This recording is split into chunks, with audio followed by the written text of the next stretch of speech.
오늘은 나의 하나님이 되시리니 라는 말씀으로 여러분들과 함께 은혜를 나누고자 합니다. 룻기서를 오늘 우리가 읽었는데 오늘 장면은 어떻게 보면 룻기서의 처음 시작, 도입 부분이라고 할 수가 있습니다. 그러면서 나옴이라고 하는 시어머니, 기구한 운명의 여인이고요. 그 다음에 그의 두 며느리였던 오르바와 그 다음에 룻이라고 하는 여인이 등장을 하죠. 그리고 그 며느리 중에 한 명은 시어머니의 강권에 못 이겨서 떠나게 되고 또 한 명의 며느리인 룻은 시어머니 나오미와 함께 고향 땅으로 돌아가게 됩니다. 이런 모습들을 보면 아까 말씀드렸지만 룻과 그리고 나오미 이 두 여인 그리고 오르바라고 하는 떠나간 며느리까지도 다 정말 기구한 운명의 여인들일 겁니다. 젊었을 적에 남편을 다 잃은 여인들이고 자녀들 또한 하나도 남지 않고 다 남지 않고 죽게 된 그러한 시어머니 그리고 그것을 모시고 그분을 모시고 있는 두 며느리의 삶은 그때 당시에 생각한다면 굉장히 위험한 시기이기도 합니다. 왜냐하면 당시에는 남성이 주체가 되어서 가정을 돌보고 있지 않고 여성만 혼자 남아있는 그런 가정일수록 성범죄의 확률이 굉장히 높은 시대의 삶이었습니다. 그러니까 이 여인들 3명만 덩그러니 모여있다는 것은 언제 어떤 문제가 이들에게 닥칠지 아무것도 알지 못하는 상태라는 겁니다. 그래서 우리가 나오미에 대해서 이야기를 할 때 또 룻에 대해서 이야기를 할 때 이 초반부의 모습을 보면 안타까운 마음을 가지고 이 여인들을 바라보게 돼 있어요. 그런데 룻은 두 번째 치고 나오미에 대해서 오늘은 좀 깊게 얘기를 해보려고 합니다. 오늘 나오미가 두 며느리에게 나는 너희들과 같이 할 수가 없다. 나 이제 고향 땅으로 돌아갈 거다. 왜냐하면 그나마 고향 땅으로 들어가야 자기가 범죄의 표적이 되지 않을 확률이 높아지잖아요. 여기에는 지금 일가 친척 아무도 없는 정말 홀로 외딴 지역이라고 하는 거지. 그래서 나오미가 다시 예루살렘 그리고 베들레헴이 하나님께서 돌봐주셔서 다시 먹고 살 수 있는 환경이 마련됐다는 소식을 듣고 고향 땅으로 돌아가게 됐고 그 다음에 자신의 두 며느리는 자기랑 따라가 봐야 결혼하기도 어렵고 그리고 여자 셋이서 살아봐야 전혀 도움될 것도 없으니 너희들은 아직 젊으니까 빨리 새롭게 가정을 꾸려라 하면서 다 내보내려고 했단 말이야. 그런 모습들을 볼 때 나오미의 이러한 선택에 대해서도 우리가 굉장히 많은 박수를 쳐주죠. 자기가 데려가면 편안하게 살 수 있고 그리고 자기를 봉양할 수 있는 여인까지 사람까지 있으니까 혼자 가서 있는 것보다는 차라리 둘이 낳고 셋이 나으니 그런데도 그러한 것을 포기하고 두 며느리를 위해서 나오미가 홀로 모든 것들을 감내하겠다라고 작정을 한 것이니까 박수를 많이 쳐준단 말이에요. 그런데 우리가 여기서 이제 생각을 해봐야 돼요. 과연 나오미의 남편이었던 엘리멜렉이라고 하는 사람 그리고 나오미 이 두 사람의 삶이 과연 박수 쳐줄 수 있는 인생인가라고 하는 거에 대해서 우리가 고민을 한번 해봐야 돼요. 맨 처음에 우리가 나오미라고 하는 사람 그리고 나오미의 남편이 엘리멜렉이라고 하는 사람이거든요. 이 두 사람이 베들레헴이라고 하는 자신의 땅에서 나왔던 것은 그 당시의 베들레헴에 굉장히 큰 흉년이 들었기 때문이었습니다. 베들레헴에 또 다른 별명이 하나가 있어요. 뭐냐면 떡집이에요. 떡집. 베들레헴은 떡집이라고 불러요.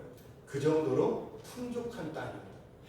하나님께서 돌보실 때는 떡을 만들 정도로 그렇게 풍족한 삶을 사는 그러한 도시가 베들레헴이었어요. 그런데 이 베들레헴에 흉년이 든 것이죠. 그래서 엘리멜렉이라고 하는 사람이 여기 있다가는 우리가 다 죽겠구나 해서 모압이라고 하는 이방 땅으로 넘어가요. 이방 땅으로 넘어갔을 때 해야 될 일이 하나가 있죠. 하나님께서 자신들에게 주신 땅의 기업들을 다 처분을 하고 나가야 돼요. 하나님께서 주신 땅의 기업을 처분을 하고 새로운 모압 땅으로 가서 거기서 자리를 잡고 살아가기 시작하는 거죠. 거기에서 엘리멜렉은 열심히 살았지만 결국은 목숨을 잃게 됐죠. 그리고 두 아들이 모압 여인이었던 오르바와 룻이라고 하는 그 당시 현지인들과 결혼을 한 거예요. 이 두 아들이. 그런 것들도 이해해 줄 수는 있죠. 왜냐하면 아무것도 없는 곳에서 이방 여인들과 결혼을 하면 그래도 현지인과 결혼을 했기 때문에 주변 사람들에게 조금이라도 더 도움을 얻을 수 있겠지. 어떻게 보면 굉장히 현실적인 선택을 한 것입니다. 그런데 우리가 늘 생각해야 될 게 뭐냐면 우리는 인간적인 생각과 인간적인 가치관과 생각을 가지고서 세상을 바라보는 사람들이 아니라 하나님의 눈으로 세상을 바라보는 사람들이에요. 우리의 기준을 가지고 세상을 판단하는 게 아니라 말씀이라고 하는 하나님의 기준을 가지고 세상을 판단하는 사람들이에요. 하나님의 기준으로 과연 엘리멜렉과 나오미 부부가 베들레헴이라고 하고 있는 하나님의 기업에서 떠났던 것이 정말 좋은 선택이었느냐? 이걸 한번 먼저 생각해 보자는 거예요. 사사시대 때요. 이때 당시에는 우리가 룻기 1장 1절을 보면 사사들이 치비하던 때에 라고 이야기해요. 그 땅에 흉년이 들었다라고 이야기를 하는데 사사시대 때에는 어떤 시대냐면요. 이스라엘이요. 타락과 구원이 계속 반복되면서 영적으로 완전히 무너져가고 있는 시대였어요. 거기에다가 사사기 21장 25절 마지막 그 사사기의 마무리를 보면 각자 자기의 소견에 옳은 대로 행하였다라고 했던 시기. 하나님의 뜻과 기준이 아니라 자기들 스스로 생각했을 때 이렇게 사는 게 옳다라고 하는 대로 살아가고 있던 시대. 그러니까 하나님이 아닌 본인들의 법으로 살아가는 그런 시대였다라는 것입니다. 그러니까 영적 파산 상태였다라고 말할 수도 있어요. 거기에다가 기업으로 받은 땅을 팔았잖아요. 기업은 하나님께서 주신 것이기 때문에 함부로 사고 팔고 하기도 어렵고 설사 그것을 샀다 할지라도 시간이 지나면 돌려줘야 되는 것이 의무였어요. 왜냐하면 그것은 너희가 노력해서 얻은 게 아니라 하나님께서 너에게 주신 것이기 때문에 그건 하나님 거라는 거예요. 그의 형편이 지금 어려워서 잠시 동안 너에게 맡겨놓은 것 뿐이지 너의 것이 아니기 때문에 시간이 지나서 신년이 되면 너희들이 가지고 있던 저당 잡았던 그런 땅들을 다시 원래의 주인에게로 돌려줘야 되는 것이 이스라엘의 법이었어요. 그 정도로 하나님께서 가지고 주셨던 이 기업이라고 하는 의미가 이스라엘에게는 굉장히 중요한 의미였다. 그런데 이 기업을 이들이 지금 팔아 넘겨버려요. 그리고 모압으로 갔다라는 것은 돌아올 생각이 없다라는 거예요. 거기에다가 이 두 아들이 현지인과 결혼을 하잖아요. 모압 여인이에요. 이방 여인이에요. 사사기를 우리가 룻기랑 같이 연결해서 보면 재미있는 것들이 몇 가지가 등장하는데 지금 이 두 아들이 현지인이었던 모압 여인과 결혼했던 것도 사실은 좋은 의미의 결혼은 아니에요. 사사기 3장에 가보면 6절에서 8절의 내용을 보면요. 하나님께서 이스라엘에게 진노하시는 상황이 등장을 해요. 화가 굉장히 나셨어요. 이유가 무엇이었냐면 그때 당시에 이스라엘이라고 하는 땅에 살고 있던 그 지역에 주변에는 많은 다른 이방 족속들이 있었거든요. 뭐 여부스 족속도 있었고 막 있었어요. 그런데 그 사람들하고 교류를 하면서 그들의 딸과 이스라엘의 아들이 결혼하기 시작한 거예요. 유대 아들들이. 그런데 결혼을 한 거는 그렇다 치는데 문제가 뭐냐면 그렇게 결혼하면서 어떤 문제가 되느냐? 그들의 신을 섬기기 시작한 거예요. 그래서 6절에서 그들의 딸들과 3장 6절에 보면 그들의 딸들과 결혼하고 그 다음에 그들이 섬기던 신들을 같이 섬기기 시작했다라고 하면서 바로 7절, 8절 내용 바로 나오는 게 뭐냐면 하나님이 진노하사 그들이 바알과 아세라를 섬기기 시작했다라는 얘기예요. 그러니까 이방 여인과 결혼을 한 것도 하나님의 눈으로 보면 이들은 사실 좋은 선택이 아니었다. 이스라엘이 흉년이 들었던 것도 영적인 어둠의 시대에 하나님께서 이스라엘이 정신 차리라고 교육의 상황일 확률이 굉장히 높단 말이에요. 그러면 그들이 해야 될 선택은 그곳에 머물면서 하나님의 뜻이 무엇인지를 고민하고 하나님께서 주신 기업을 지켜나가면서 그 자리를 지키는 것이 오히려 더 좋은 방법이었다. 그런데 이미 그 자리를 떠나온 것을 선택을 하고 현지인들과 결혼을 하면서 타락의 원인을 제공하기도 했었다. 그러한 선택들을 자기도 모르는 사이에 엘리멜렉과 나오미가 한단 말이에요. 그 다음 나오미의 또 하나의 선택이 등장하죠. 오늘 우리가 읽었던 며느리와 관련된 선택이에요. 나오미를 이야기할 때 항상 사랑이 넘치고 참 행복을 위해서 며느리들의 행복을 빌어주고 열심히 며느리들을 아껴줬던 사람, 그리고 며느리들이 그 시어머니를 끝까지 따라오려고 하는 거 보면 나오미가 평소에 며느리들에게 얼마나 잘했는지를 우리가 예상할 수가 있죠. 우리 여기 계신 시어머니들 다 그 정도 자신 있으시죠? 나오미 정도. 네. 아멘을 아직 결혼을 안 한 딸들이 있는 부모님들은 아멘을 크게 하는데, 결혼을 한 딸들이 있는 부모님들은 아멘을 별로 크게 안 하시거든요. 자신 있으시죠? 아멘. 네. 우리 며느리들에게 잘할 수 있으시죠? 아멘. 잘할 예정이시고 잘하고 계시죠? 네. 대답을 안 하시네요.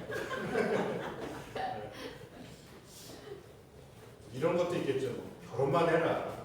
나오미가 뭐야, 내가 아주 그냥 무상단지 섬기듯이 내가 며느리들 섬길 것이다. 이러면서 이야기하실 것도 있는데, 나오미가 얼마나 사랑이 많았으면 다른 지역으로, 그것도 본인들의 땅도 아니라 다른 쪽으로 남편도 없이 어머니 혼자 계신데 그거 공양하겠다고 두 며느리도 울면서 어머니를 따라가고, 처음에 돌아가라고 하니까 며느리들이 안 간다고 막 떼를 쓰고 나 어머니랑 끝까지 갈 거라고 이야기하면서 그렇게 다정스럽게 어머니랑 며느리의 이 사이가 얼마나 좋은지.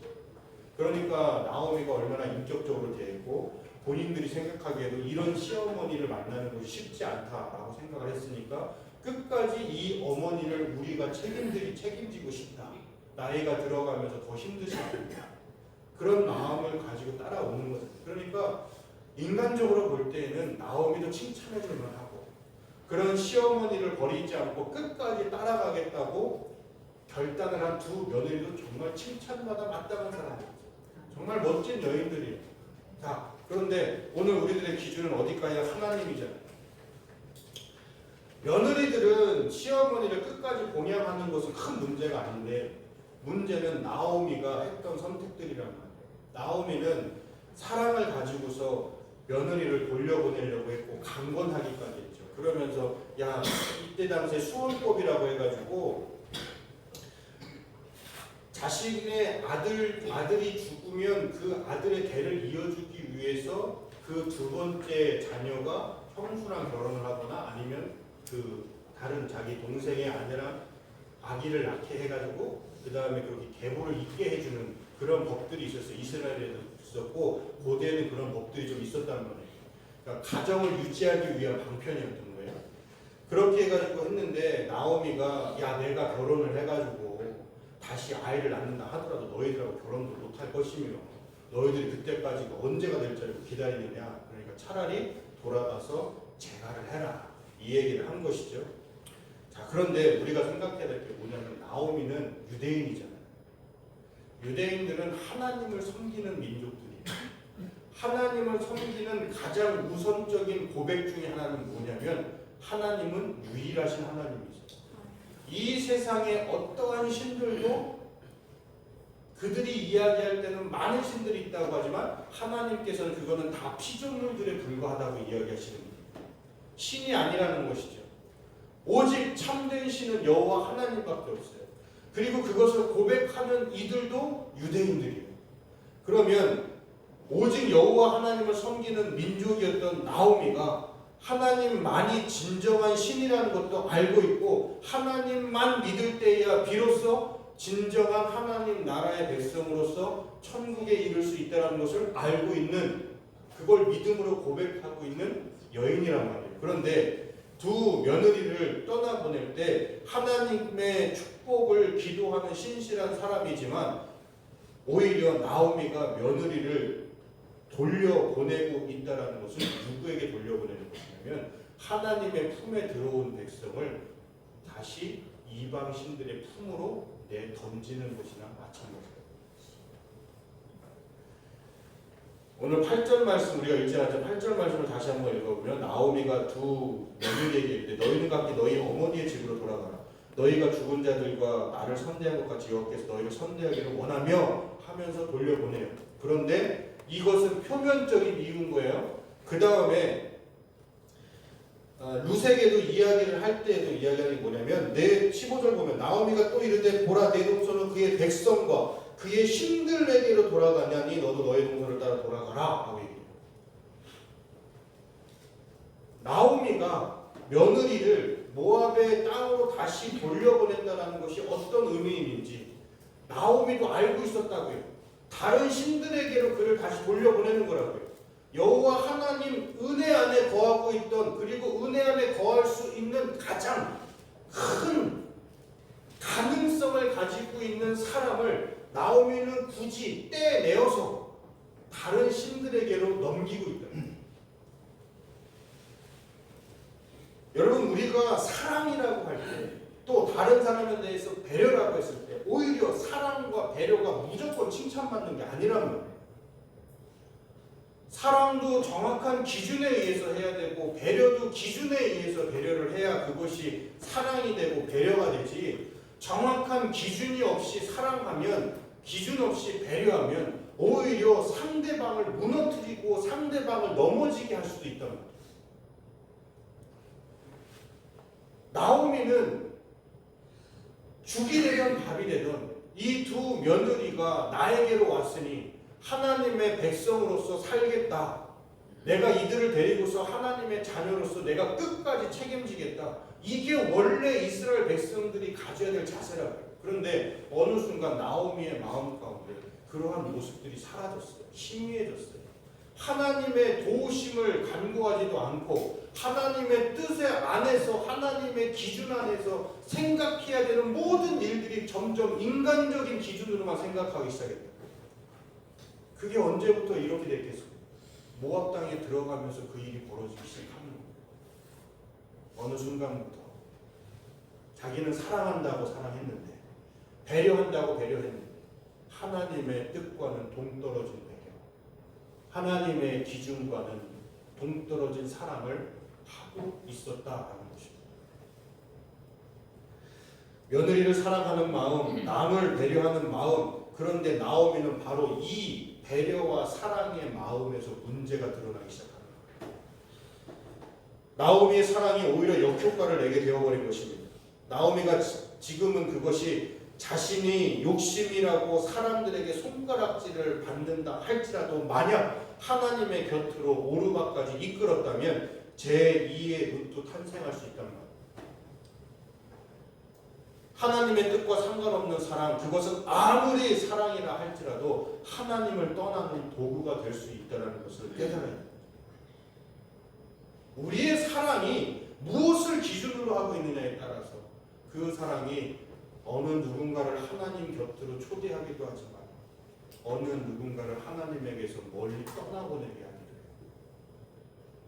지금의 현대 사회에서 사랑이라고 이야기하고 받아들여야 되는 것들, 그러한 상황 속에서 끝까지 교회가 지켜나가고 있는 부분들이 있단 말이에요. 그것을 보고서 사람들은 왜 기독교는, 왜 교회는 그렇게 너그럽지 못하고 사람들을 배려하지 못하고 평등하지 못하며 이야기한단 말이에요. 그들의 기준과 인간의 기준으로만 따지면 무조건 받아들이는 게 옳아요. 그것을 사랑이라고 생각하겠죠. 그런데 지나고 나면 그것이 오히려 악영향이라고 합니다. 사람에게나 영적으로나 하등 도움이 되지 않기 때문에 보이지 않는 사람들은 어쩔 수 없죠. 근데 우리는 보는 사람들이에요. 보이는 우리들이 사랑이라고 이야기하면서 그들을 멸망의 길로 이끌어간다면 그거는 지금 나오미의 선택과 똑같은 잘못을 저지르고 있다. 사람들에게는 외면받을지라도 사람들이 너무나 무섭다라고 이야기할지라도 진짜 사랑의 기준을 가지고 있는 교회는 그 기준을 가지고 사람들을 사랑할 수 있어요. 그 사랑에는 때로는 외면도 들어갈 수 있어요. 인정해주지 않는 외골수적인 모습도 들어있어요. 기준을 벗어나면 안 되기 때문에 그렇습니다. 다른 신들에게로 돌아가라고 하는 시어머니 나오미의 이러한 모습은 배려가 아니라 사실은 그를 무너뜨리고 있다는 거예요. 그렇게 우리가 얼마나 하나님의 말씀을 소중하게 여기고 있어야 되고 하나님의 기준으로 세상을 바라봐야 되는지를 우리가 명확하게 알아야 돼요. 그러지 못하면 여러분들 주변에 있는 사람들에게 배려한다고 하면서 오히려 하나님과 멀어지게 만든단 말이에요. 나는 사랑을 하는 것이고 나는 배려를 하는 것인데 오히려 그 사랑과 배려가 하나님과 관계를 멀어지게 만들어버린다면 그 사랑이 도대체 무슨 소용이 있고 그 배려가 무슨 소용이 있고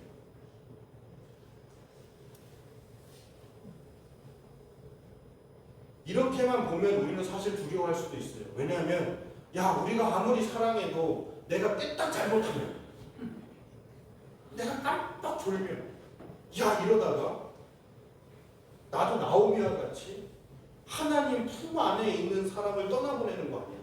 내가 배려한다고 배려했는데 그게 그 사람을 넘어뜨리게 하고 내가 사랑한다고 했는데 그 사람이 하나님을 몰라보게 만든다면 나도 그렇게 사랑하고 그렇게 배려하면 어떡하지? 이러한 마음이 여러분들에게 있을 수 있잖아요. 두려움도 있을 수 있고 무서움도 있을 수 있겠죠. 그런데 우리 하나님 그렇게 능력 없으신 분 아니시란 말이에요.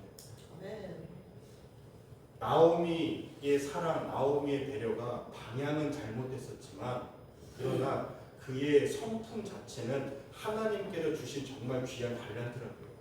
사람을 아낄 줄 아는 마음이잖아요. 하나님께서는 그 마음을 사용하셔서 나오미를 회복하는 대로 다시 이끄신단 말이에요. 그러니까 잘못되어 있는 사랑의 방향을 틀어서 하나님의 기준 안에 사랑을 할 수 있도록 하나님께서 만들어 가신단 말이에요. 그래서 하나님께서 룻이라고 하는 존재를 등장시키는 거예요. 룻이 오늘 분명하게 이야기하잖아요. 어머니의 백성이 나의 백성이 될 것이고 또 하나 어머니의 하나님이 나의 하나님이 될 것이고 평상시에도 나오미는 하나님에 대한 그런 신앙의 모습들을 보여줬으니까 룻도 어머니의 하나님이라고 얘기를 하는 거잖아요. 그러니까 나오미도 꾸준히 하나님의 말씀에 빗대어서 그 말씀에 따라서 며느리들을 사랑해주고 아껴줬을 거란 말이에요. 여러분들이 하는 사랑과 배려가 때로는 방향이 잘못될 수도 있어요. 그것이 잘못 선택한 사랑, 잘못 선택한 배려일 수도 있지만 우리의 능력이 많으신 전능하신 하나님께서는 그 잘못된 사랑도 사용하셔서 다시 세상을 치유하는 데 사용하신다는 거예요. 그러니까 여러분들의 마음의 너그러움과 바른 성품, 다른 이들을 아끼고자 하는 성품이 바로 정확하게 사용될 수 있도록 늘 우리가 기도해야 돼요. 내가 사랑할 때에도 하나님께서 사용하시는 사랑하는 사람이 돼야 되잖아요. 룻을 통해서 하나님께서는 나오미도 바꿔나가시기 시작하고 룻이라고 하는 사람도 바꿔나가기 시작하시는 것이죠. 어머니의 백성, 어머니의 하나님, 그것이 나의 백성, 나의 하나님이 되겠다 이야기를 합니다.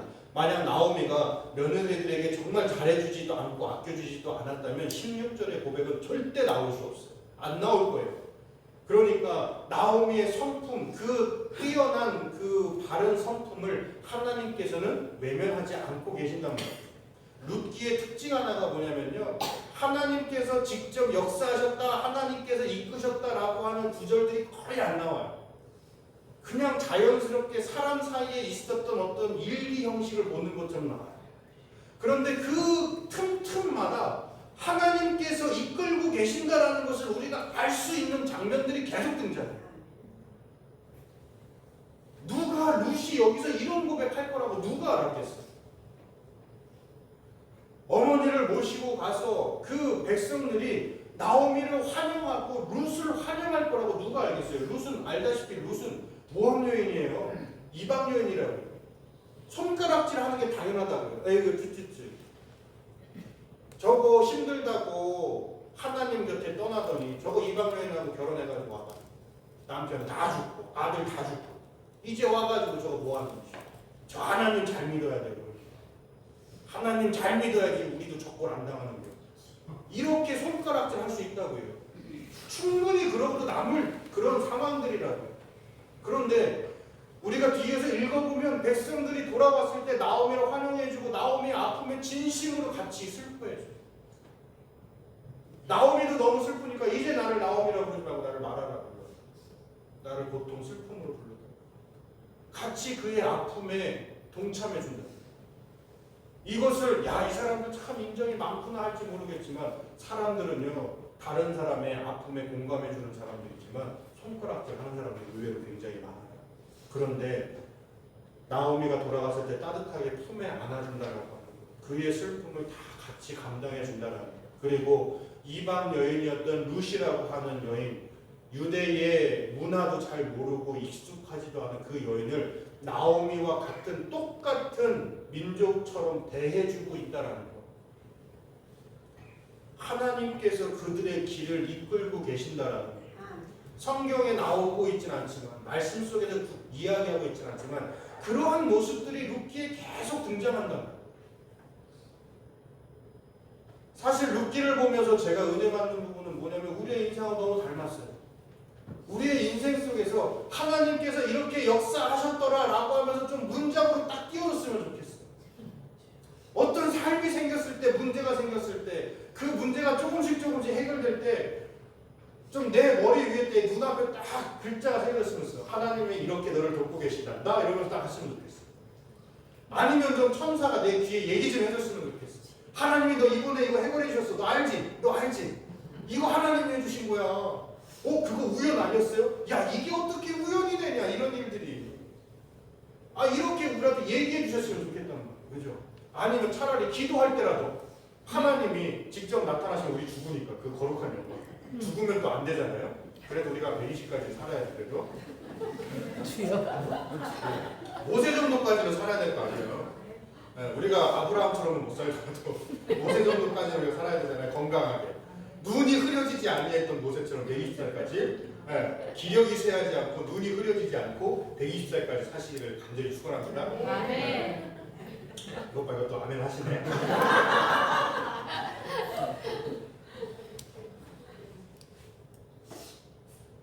차라리 그렇게 기도할 때 막 하나님께서 그냥 막 얘기해 주시고 천사를 보내셔서 막 내 옆에 막 같이 이렇게 있는 걸 좀 보여주시고 이러면 우리 신앙생활은 얼마나 편하겠어요. 성경에 들여다보면 뭐 하나님께서 이렇게 이끄셨다 저렇게 이끄셨다 이것만 나오는 거예요. 근데 사실 우리의 삶은 사실 룻기의 삶이랑 비슷하잖아요. 안 보여요 도대체. 기도를 해도 안 들려. 시간이 지나봐야 하나님이 도우셨구나 라고 그나마 기도하는 사람이나 캐치하지, 그것도 기도 안 하고 교회만 다니는 사람은 알지도 못해. 내가 운이 좋았어, 내가 인복이 타고나가지고 그런가며.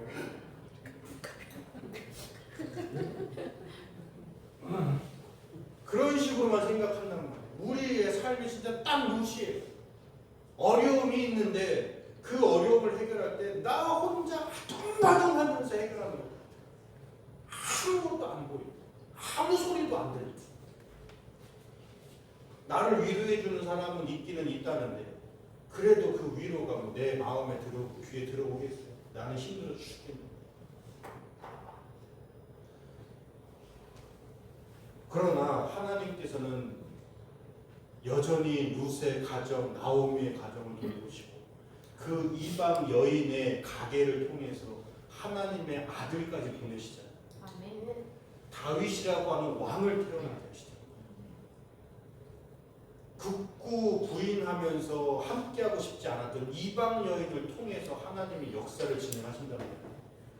그의 룻의 그 짧은 이야기들 속에 보면 하나님이 정말 세세하게 하나하나 다 그들의 발걸음을 돌보고 계신다는 게 안 보고 싶어도 보인단 말이에요. 하나님이 역사하셨더라라고 하는 구절은 적을지 몰라도 하나님은 정말 하나부터 끝까지 나오미와 룻을 위해서 모든 것들을 예비하고 계셨다고. 그의 남편이 될 사람까지 다 준비시켜 놓으셨고 그를 통하여서 앞으로 이스라엘 민족들에게 왕이 태어나고 그 왕의 가계를 어떻게 이루어갈지를 계획하고 계신 하나님의 모습들이 룻기를 통해 통해서 드러나고 있다는 거예요. 오늘 이 시대에 이 자리에 있는 우리들도 마찬가지예요. 여러분들이 하나님의 목소리 안 들릴 수도 있어요. 눈에 안 보일 수도 있고요. 다른 사람들은 다 하나님의 이렇게 역사하시는 거 잘 보인다는데 왜 내 눈에만 그렇게 안 보이는지는 모르겠어요. 그럴 수도 있어요. 그런데 우리가 잊지 말아야 될 것은 그래도 하나님은 여전히 우리를 이끌고 계신다는 거예요. 내 눈에 보이지 않아도 여전히 이끌고 계시고 내가 듣지 못해도 여전히 말씀하면서 나를 돌보고 계세요.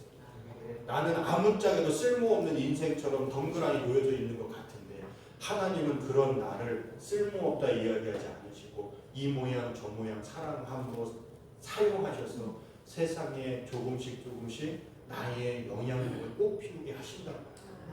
그러니 오늘도 우리가 하나님의 말씀을 기준으로 삼아서 그 말씀 앞에서 정말 철저하게 하나님을 의지하려고 하는 이 자세를 고수하면서 나아가요. 신명기 6장 18절에서 19절에 이렇게 이야기를 하죠. 여호와께서 보시기에 정직하고 선량한 일을 행하라. 그리하면 네가 복을 받고 그 땅에 들어가서 여호와께서 모든 대적을 내 앞에서 쫓아내시겠다고 내 조상들에게 맹세하신 아름다운 땅을 차지하리니 여호와의 말씀과 같으니라. 모세가 이야기하는 것이에요. 뭐라고 얘기하느냐? 내가 생각하기에 정직하고 선량한 일을 행하지 말고 하나님께서 보시기에 정직하고 선량한 일을 행하라. 나오미와 같이 다시 잘못되어 있는 기준을 바꿔야 해요. 그러면 하나님께서 그의 삶 가운데 역사하시기 시작하면서 그 삶을 바꿔나가기 시작합니다. 아무리 낙담하고 도저히 일어날 수 없는 상황이라 할지라도 하나님 곁에 붙어있는 이들은 결국 하나님의 손길로 일어날 수밖에 없다라는 것입니다. 룻이 그것을 증명하고 있고요. 나오미가 증명하고 있습니다. 내 삶에 하나님의 이름이 드러나지 않는 것 같아도 하나님은 여전히 하나님이시라는 걸 잊지 마십시오. 그리고 여러분들이 어떠한 기준을 가지고 어떻게 정직하고 어떻게 선량한 일을 하느냐에 따라서 우리 주변에 오르바와 룻이 있는데 어느 누군가는 오르바처럼 떠날 수 있고 어느 누군가는 룻처럼 나에게 다가올 수도 있어요. 그러니까 우리가 정신 똑바로 차리고 있어요. 말씀으로 똑바로 차리고 있어야 내 주변에 오르바가 될 뻔했던 사람들을 룻으로 바꿀 수 있다는 거예요. 여러분들의 가정 가운데 누군가는 룻이 될 수도 있고 누군가는 오르바가 될 수도 있겠죠. 그렇게 우리가 정신 똑바로 차리고 말씀을 붙들고서 그리고 끝까지 기도하면서 오르바 될 뻔했던 사람도 룻으로 만들 수 있는 그러한 역할, 그러한 사랑을 감당할 수 있게 되시기를 간절히 축원합니다. 오늘 무엇이 그것을 차이를 만드냐? 오직 하나님을 기준으로 두고 있는 것, 그것이 차이를 만들 것입니다. 그래서 내 주변 사람들, 여러분 주변 사람들이 제2의, 제3의 룻으로 바뀌어나가고 하나님 곁으로 이끄는 귀한 도구의 사명과 역할을 감당하는 복된 저와 여러분 되시기를 주님의 이름으로 간절히 축원합니다.